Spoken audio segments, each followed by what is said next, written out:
Beneath the clear blue waters of the Mediterranean lie treasures of ancient empires, relics of their bloody wars, and secrets of the seismic forces that shaped them, lost beneath the waves. Until now. Imagine if we could empty the oceans, letting the water drain away to reveal the secrets of the seafloor. Now, we can.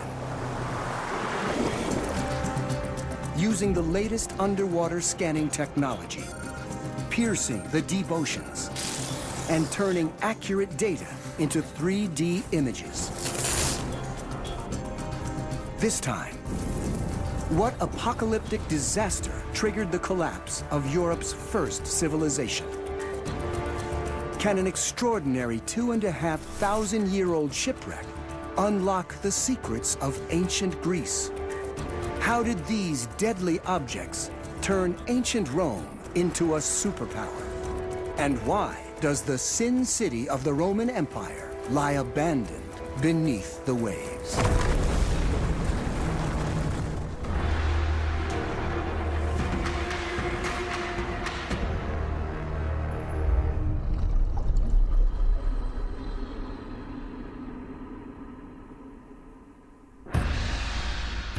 Ancient people call it the Middle Sea, the center of the known world.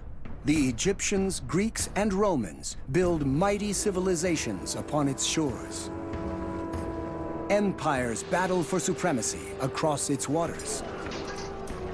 Cities grow rich and powerful through trade. The Mediterranean becomes a superhighway, connecting cultures that will shape the modern world. But only by draining the sea can we reveal its biggest and most terrifying secret. What happened on this spectacular Greek island to doom an entire civilization? They must have thought this was it, the end of the world. 3,600 years ago, 15 centuries before the Roman Empire, a mysterious people dominate the Mediterranean. We call them the Minoans. Their home is on Crete. Here, they build magnificent temples and palaces and decorate them with stunning frescoes, celebrating their love of life and of nature. But there's a darker side, too. The Minoan royal palace at Knossos is said to contain a labyrinth, home to the Minotaur, a fearsome creature, part man, part bull, with a terrible appetite for human flesh. But apart from a grisly myth, much about the Minoan world still remains a mystery. We can't decipher their language. We only have their archaeological remains. But what that tells us, I think, is that they were extremely imaginative, they were extremely adventurous, and that they developed a sophisticated hierarchical society that was capable of producing elements of art and architecture which still astound us today. Historians do know that the Minoans spread across the Mediterranean, trading olive oil and pottery for gold and ivory, growing ever richer and more powerful. And then, in the 15th century BC, their ancient civilization begins to fade from the pages of history. For centuries, no one knows why. Until scientists start to look closely at the nearby island of Santorini. Santorini, it has this very, very calm water. It's almost like it plays with you and deceives you. Looking at this view, you would never imagine how dangerous it once was and how dangerous it is. The island is famous for its spectacular jagged cliffs, which tower above a beautiful natural harbor. But what created them? And can they help explain the downfall of the Minoans? Marine geologist Evi Nomikou believes that crucial clues may lie deep beneath Santorini's tranquil waters. As I was born in Santorini, I wanted to study the area to reveal their secret. Being a marine geologist means that you are having access to the mystic world of the seafloor, so you can see features that nobody else can see. She harnesses the latest multi-beam sonar technology to scan the depths of the huge bay.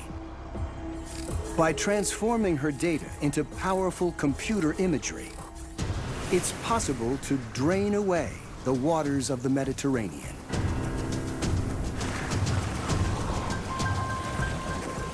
And reveal Santorini's terrifying secret.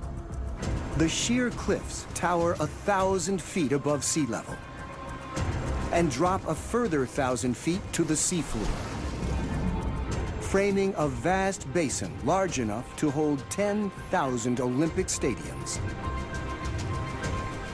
The basin is a huge crater, and Santorini itself is the remnant of a gigantic volcano. But that's not all. On the rim of the crater, more evidence of Santorini's violent past.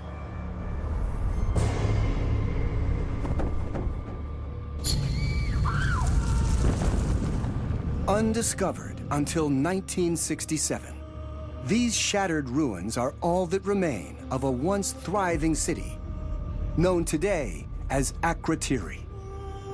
It was destroyed when the volcano erupted and buried under so much ash that it remained hidden for 3,500 years. It's almost like a window back in time where you can see how it was when it was destroyed.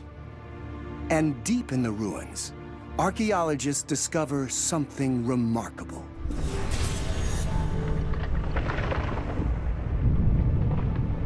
These stone steps were not broken by the ash and lava from a volcano.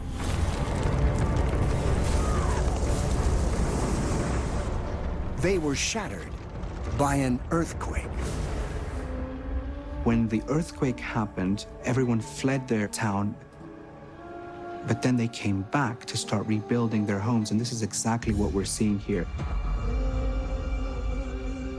Believing the danger over, people move furniture into the streets so they can start repairing their houses. We're seeing the beds placed outside of their homes.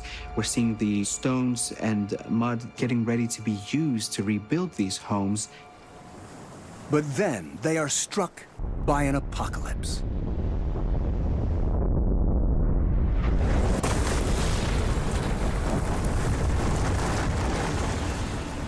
The first stage of the eruption is so powerful that it engulfs Akrotiri and suffocates the whole island in a thick layer of debris. And the date of this cataclysmic eruption? Around 1625 BC, the same time as the Minoans begin to disappear from the pages of history. But how could a single eruption trigger the collapse of a great civilization based on an island 70 miles away? Until recently, most scientists have focused only on the evidence above ground. But Evi Nomikou believes that once again, the real clues lie underwater.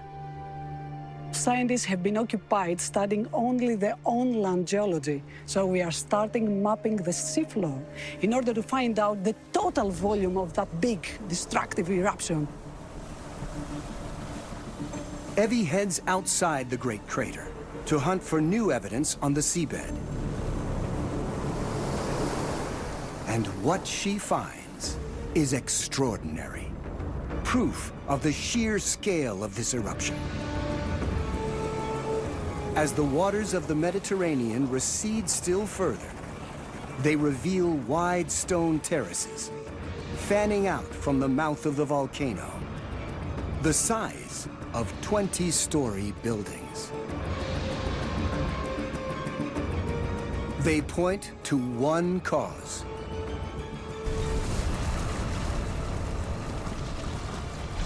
they're called pyroclastic flows, torrents of superheated gas and molten rock. The pyroclastic flow can cover everything. They travel like a hurricane. They can destroy everything on their path because of the high temperature, up to 1,000 Celsius. When they hit the sea, the pyroclastic flows cool and become solid ramparts of rock. Around Santorini, they stretch for a staggering 20 miles in every direction. Evidence of multiple eruptions, lasting for days. By measuring the stone terraces, scientists calculate that the volcano throws out 14 cubic miles of debris, an eruption far more powerful than they had ever imagined. It's one of the biggest volcanic explosions in the history of the planet.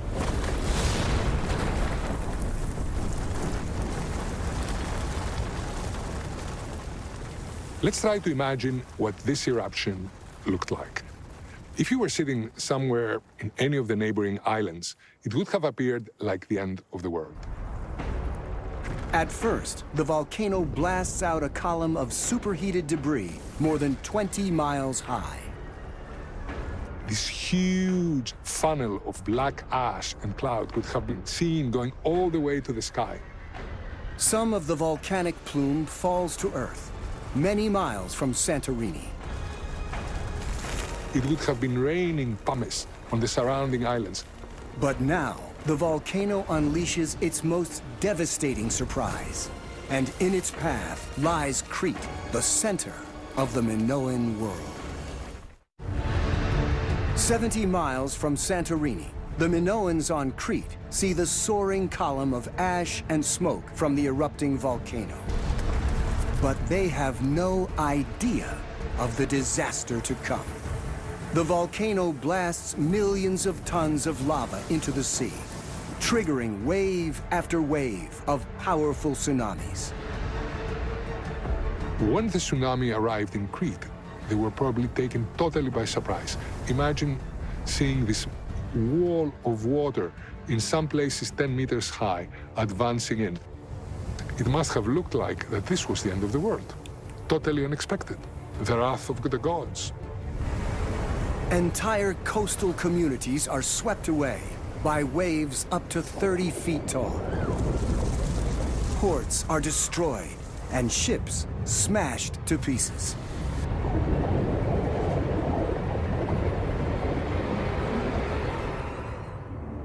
And the gods aren't finished yet. After the eruption and the tsunamis, another disaster is looming.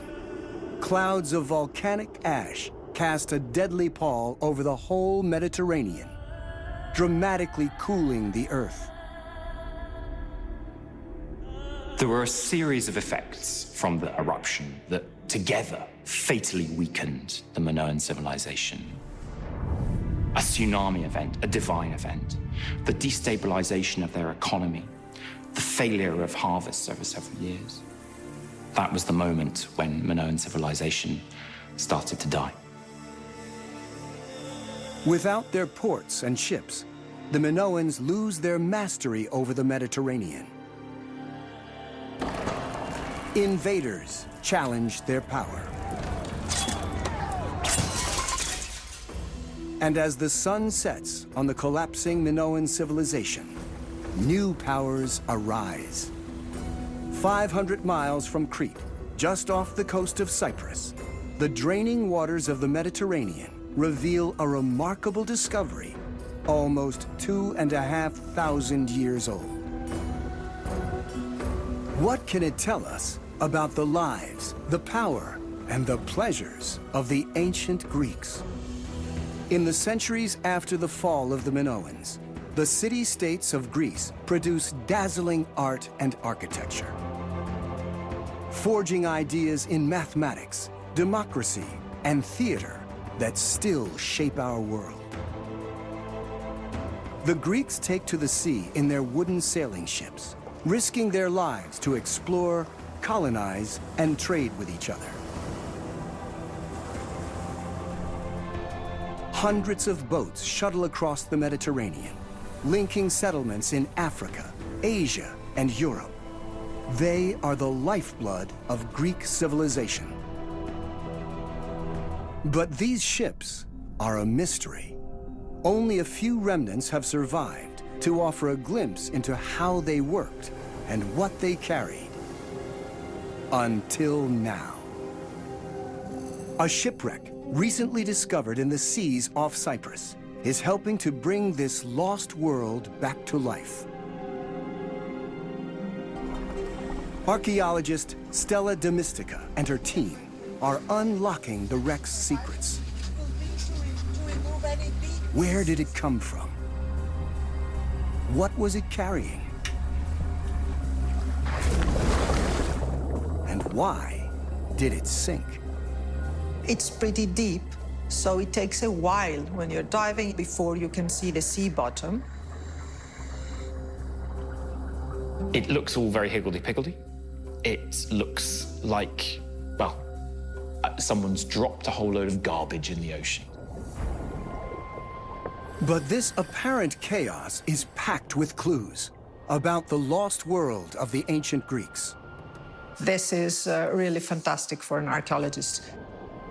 Exploring such a deep and complex site is challenging. Diving at 45 meters has several constraints, and time is one of them. The maximum we can stay per day is 20 minutes. It's almost impossible to work effectively at such depths.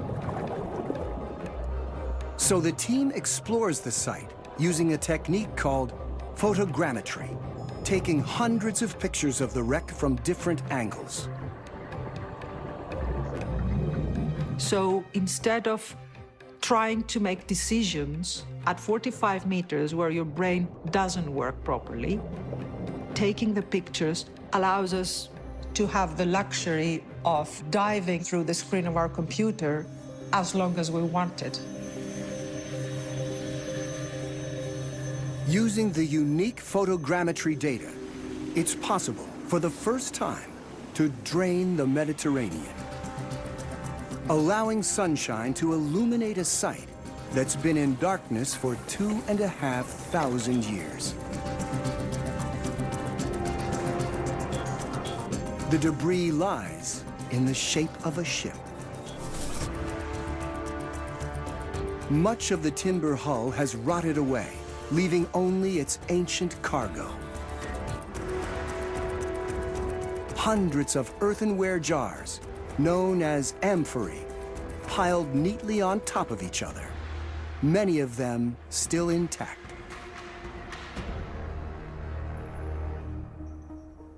Amphorae look very odd.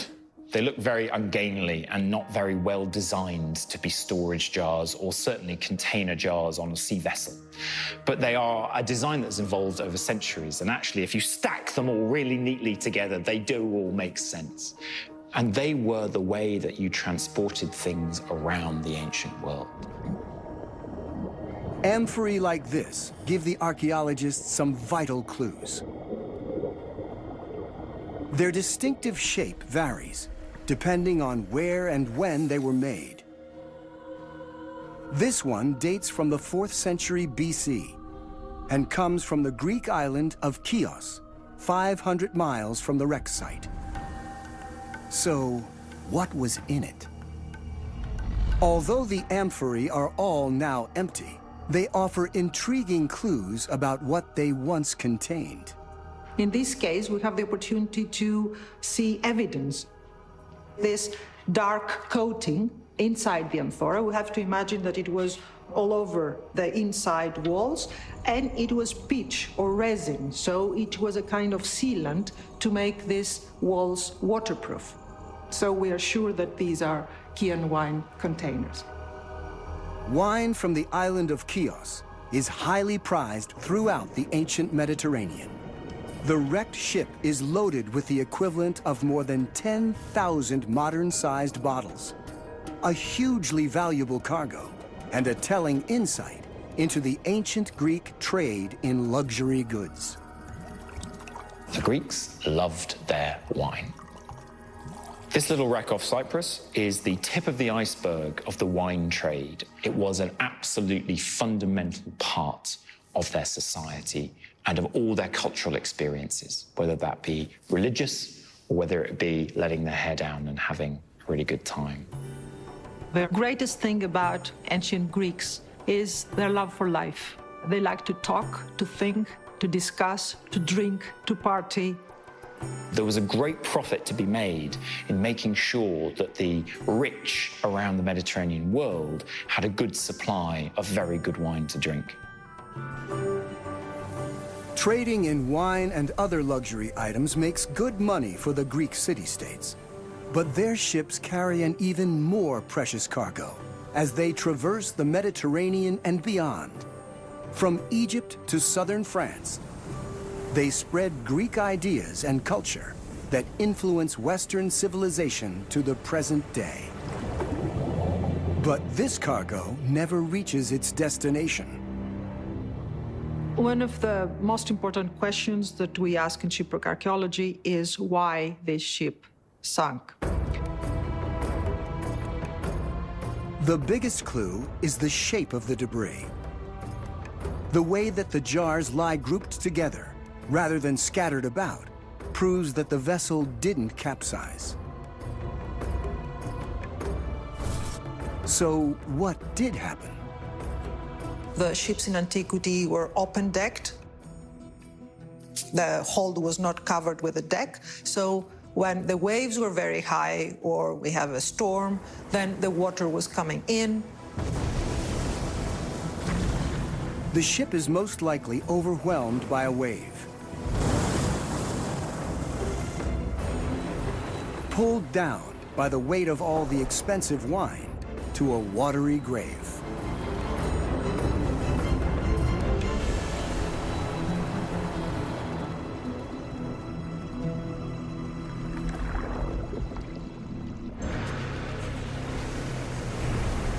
As the waters of the Mediterranean continue to drain away, they uncover unique evidence of a titanic clash between two ancient superpowers.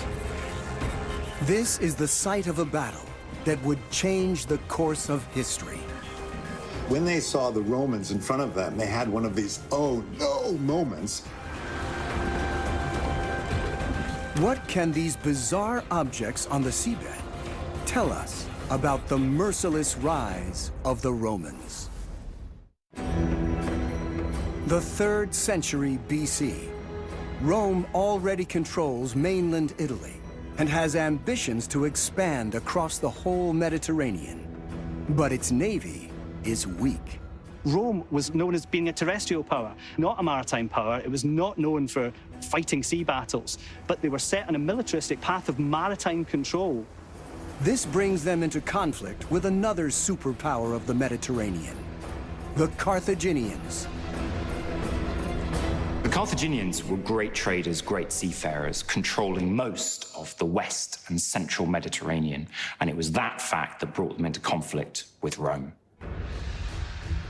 Carthage, from its position on the north coast of Africa, commands the most powerful navy in the region. To challenge Carthage, Rome must first learn a new kind of naval warfare. So begins a titanic struggle that will last for more than 100 years. The winner will dominate the Mediterranean for the next 7 centuries. Its first truly decisive encounter happens somewhere off the west coast of Sicily, near the Egadi Islands. Here, according to ancient historian Polybius, the mighty navies of Rome and Carthage go head-to-head in an epic battle. He describes the clash of two huge fleets involving 400 ships and at least 100,000 men, turning the waters of the Mediterranean blood red. But Polybius writes his history at least half a century after the battle, and for a Roman audience. So how reliable is his account? However huge this battle may have been, no one has ever been able to find any trace of it. Taking the description from an ancient historian and actually pointing to the exact place on the surface of the globe where the battle took place is extremely difficult. Bill Murray and a team of marine archaeologists are on the trail of some extraordinary finds reported by local fishermen. But the area they need to survey is huge, many miles across. So first, they sonar scan the seabed. Then they launch a remotely operated vehicle to investigate the finds.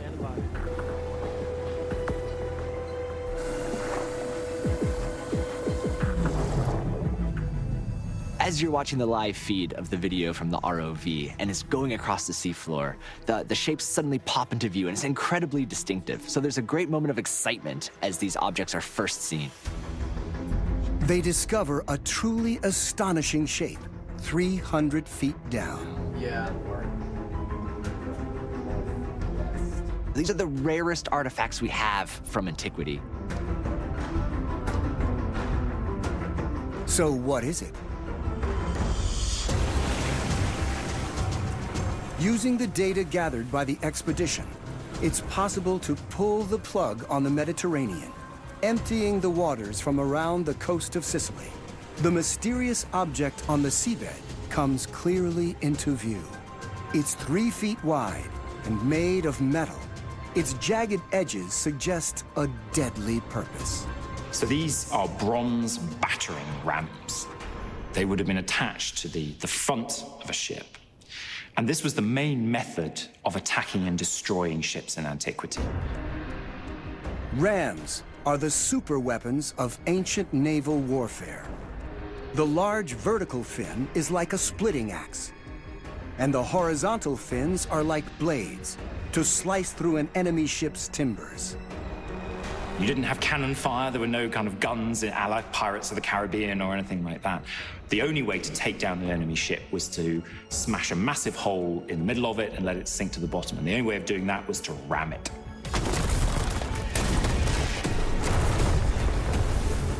A closer look reveals that this ram is battle damaged, its metal edges broken and distorted by a violent collision. In one episode, we're told that the men up in a forward tower were literally catapulted out of the tower and into the sea after a ram strike. And we're told that it was an effective ram strike because, as the ancient author wrote, bronze hit bronze.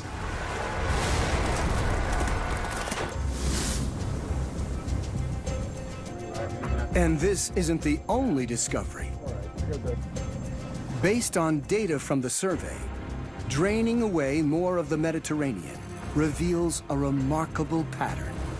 10 more rams scattered across 2 square miles. More than enough to convince historians that an important naval battle took place here. But is it the legendary Battle of the Egadi Islands, described by Polybius? An unlikely piece of evidence may hold the answer.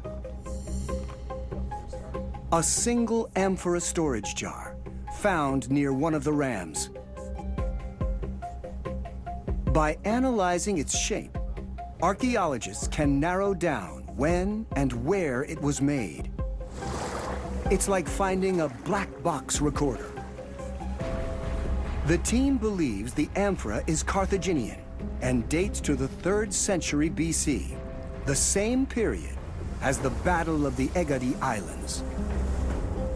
The historian Polybius describes how the Carthaginians are carrying supplies for their soldiers in Sicily. Could this emperor be part of that cargo? The plan was to cross to Mount Erice unobserved by the enemy and offload the stores. Then take on the soldiers in the lightened ships and engage the enemy. But the Carthaginians never make it. Compelling evidence from the drained seabed now indicates this is where it all happened. A number of rams line up and give us a bearing that makes some sense, and that's fascinating. That is exciting. The words of an ancient historian and the evidence of modern technology both point to the same conclusion. This is the site of the Battle of the Egadi Islands. It was an important enough event for the Romans that they remembered the date. It was actually written down in a calendar somewhere, and we know that it occurred on 10 March 241 BC. This is not your typical naval battle where both sides prepare. This was a battle of opportunity. The Carthaginians, still laden with supplies, head for shore, believing the coast is clear.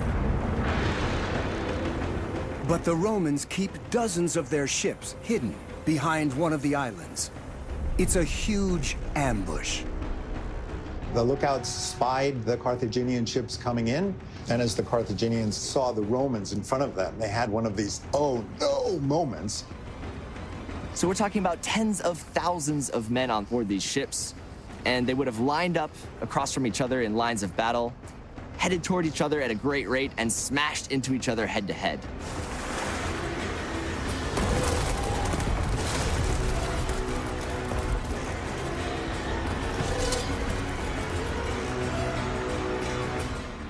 Polybius describes what happened next.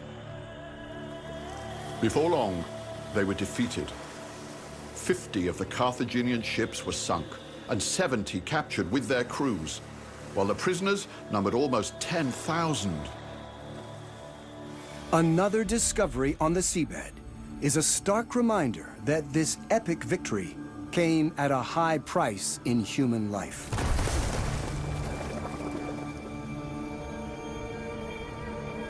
This is the last resting place of thousands of brave men. And it has been judged so important that its exact location must remain secret. There's nothing else really like this. It's the first ancient battle site that's ever been discovered. It's just an incredible debris field. But the Battle of the Egadi Islands was the turning point when a Roman fleet managed to absolutely trounce a Carthaginian fleet at sea. This was the defining battle where Rome went from a regional power to a superpower. The struggle between Rome and Carthage would last for another century.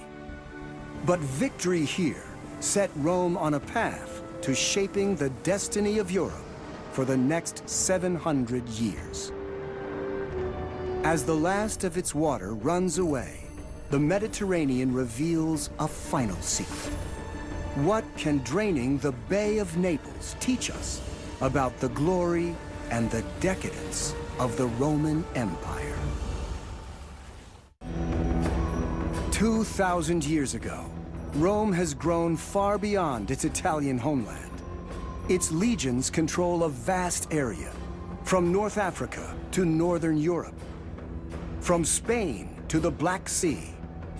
And the Roman Navy dominates the Mediterranean, from its port next to the city of Baiae, in the shadow of mighty Vesuvius. Baiae earns a reputation as the Sin City of ancient Rome. It's famous for debauchery and excess. But what really went on in this seaside party town?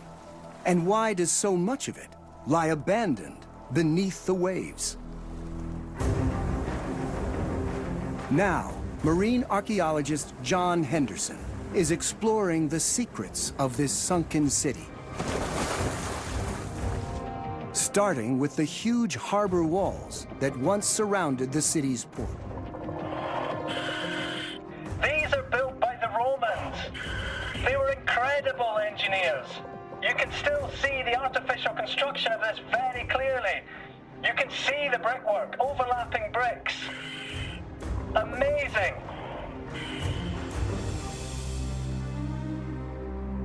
Beyond the port walls lie magnificent villas where Roman emperors host lavish parties. Look at this. This is a mosaic floor of one of the bathhouses. Looks like it was just done yesterday. It's phenomenal. Absolutely amazing. This is called an Nymphaeum. It's actually an elaborate dining room for the Emperor Claudius. You can imagine people eating food surrounded by these water nymphs. It was built to entertain the Emperor's most honored guests. Well, one of the things I'm interested in is actually the scale of the site. Much of the focus has been on the resort area of Baiae itself, but on the margins of the site, there are constantly new areas coming up.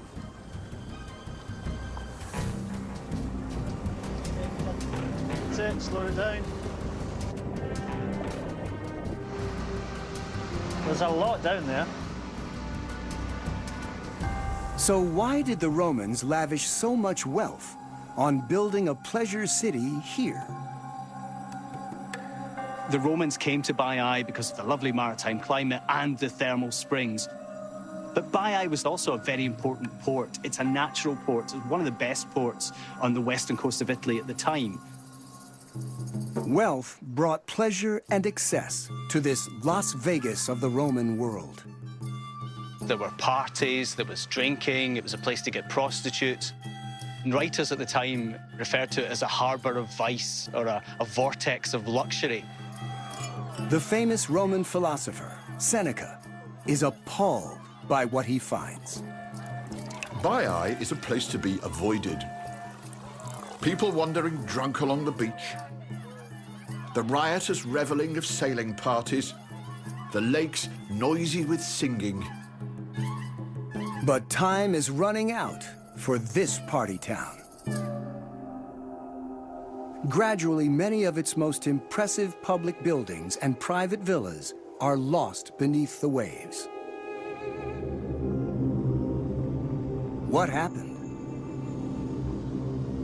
Based on detailed sonar scanning, draining away the Mediterranean begins to reveal the real story of the rise and fall of Baiae. It exposes just how much of the city fell under the waves. 430 acres of streets, shops, warehouses, and luxury villas. Draining beyond the town uncovers the reason. An extraordinary landscape shaped by powerful underground forces. The whole town sits inside the shallow crater of a giant volcano. You hear about Naples, people talk about Vesuvius. They don't seem to realize that the whole western bay of Naples itself is a massive volcano. We're actually standing in a volcano now. The people of Baiae may not understand the unpredictable forces stirring beneath them. And we know we're sat on a volcano, but it's not your normal volcano. It's this much larger and much more complex volcanic system. There's remarkable evidence of its restless power 3 miles away, across the bay in the Temple of Serapis. It's really when you get into the Roman ruins that you can see what's going on. You have to look closely, though. If you look up at the column behind me, you'll see in the middle part, it's got this strange texture to it. Lots and lots of holes in it. There's even bits of shell on this. This is a stone-boring marine mollusk. That tells me that this stuff has been under the sea. Time enough for those mollusks to get to grips with the columns. But look now, these columns are in place. And look where those marker horizons are now. That's like a tide on the side of a bath telling you where the sea level was. So we know that this has been dropped under the sea and it's now risen above. Can draining the waters of the bay even further explain why this ancient landscape is constantly rising and falling, and finally show why the Romans lost their Sin City.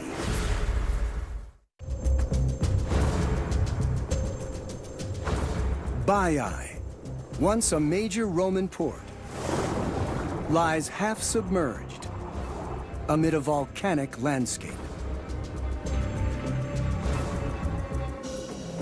John Henderson has been exploring the area beneath the waves, and he finds a telltale sign of the power at work here.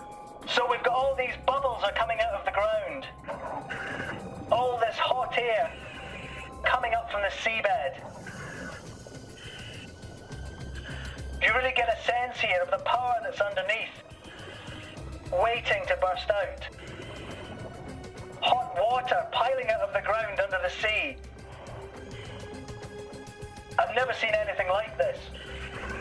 These underwater vents are superheated by molten rock from the volcano below, evidence that the forces stirring under Baiae are highly active. Locals call the area Campi Flegrei, the Fields of Fire. Now, for the first time, draining the water from the entire bay exposes an extraordinary sight. 24 separate volcanoes nesting inside the crater. It spans an incredible 38 square miles. But geologists here have been mapping deep inside the Earth itself. Now draining not only the Mediterranean, but looking deep into the layers of rock below it, reveals a fantastical sight. Giant cauldrons of superheated molten rock, known as magma chambers, that slowly empty and fill over centuries. Evidence that this huge volcanic system is still very much alive. Basically, you've got magma chambers sitting under the sea, which operate almost like bellows. When they fill full of lava, the ground goes up. And then when they empty again, the ground goes down. And this process is going on constantly. It's as if the land within the Campi Flegrei crater itself is breathing. You feel like you're standing on some kind of giant's chest. You feel minute compared to the giant tectonic forces that are creating the world around you. The damage caused by these breathing chambers of magma coincides with the decline of the Roman Empire. As part of the city slides beneath the Mediterranean, the population shrinks and the parties end. Sin City is no more. Today, the scientists studying the landscape here believe that pressures in the magma chambers are increasing once again, and that could have catastrophic consequences for the millions of people living close by. We know it's an active system. So one of the interesting problems we have with something the size of Campi Flegrei is it going to erupt big or is it going to erupt small? Big could mean very big. In AD 79, nearby Vesuvius erupts. It destroys the city of Pompeii. Thousands of people burn to death or choke on volcanic ash. But scientists know the volcanic system feeding the Fields of Fire is far larger and far more powerful than Vesuvius. And with so many people living nearby, it's vital to keep a close eye on the breathing giant beneath them. It's even more critical that we monitor volcanoes like this, and that's because we're verging on the side of what we call a supervolcano.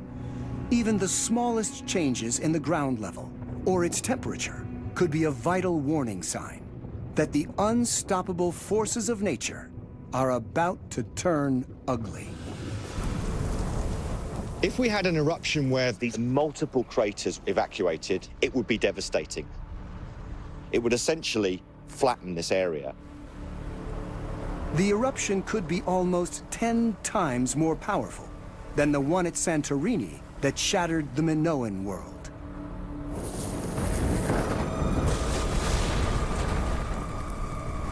Vast amounts of volcanic material would be ejected into the atmosphere, blocking out the sunlight. Global temperatures would plummet, with devastating consequences.